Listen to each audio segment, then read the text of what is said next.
Thanks for joining us for the Executive Series. Today I'm speaking with Bernard Rowe, who is the CEO and Managing Director of Global Geosciences. Bernard, great to talk to you again. Yeah, thanks Tom, thanks for having me back. And it's a good time to have a chat because you've just released your pre-feasibility study for the Rhyolite Ridge project. Look, I think if there's one thing that stands out in this document is that in terms of the cost structure, you are in a position to be the lowest cost lithium producer globally. That's an enviable position to be in. Yes, it certainly is, Tom. That was a really great finding from the pre-feasibility study that was done.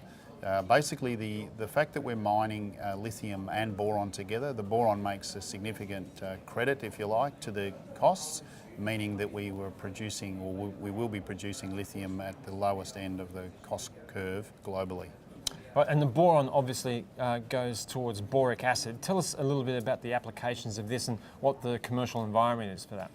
So boric acid has a very wide range of applications, but the big end users are the glass industry, so borosilicate glass, insulation, fiberglass and ceramics.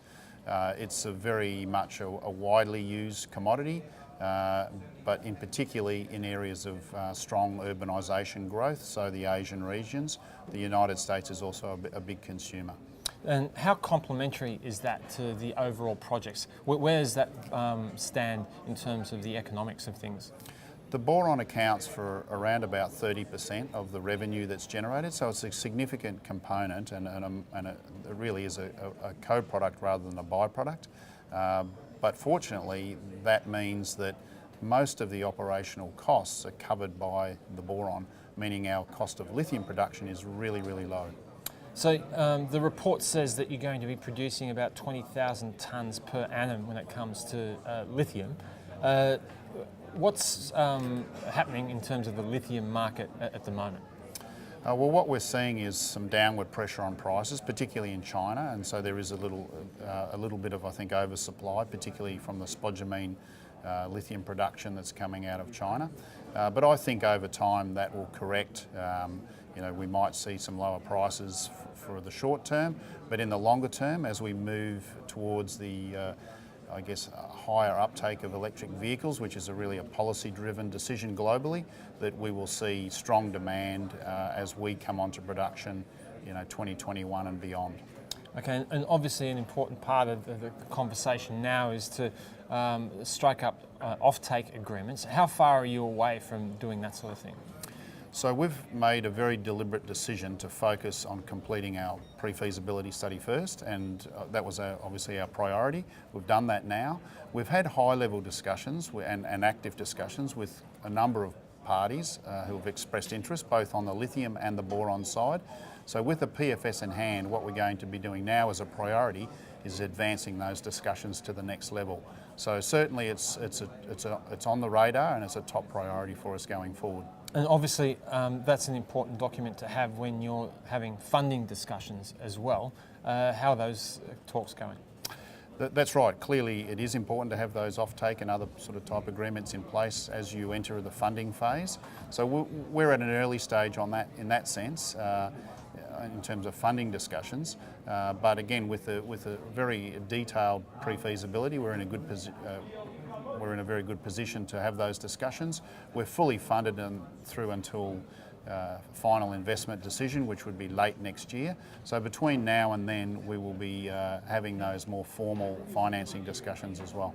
Now, being a producer in the United States, how does that differ, if at all, when it comes to other jurisdictions such as, say, Australia or South America?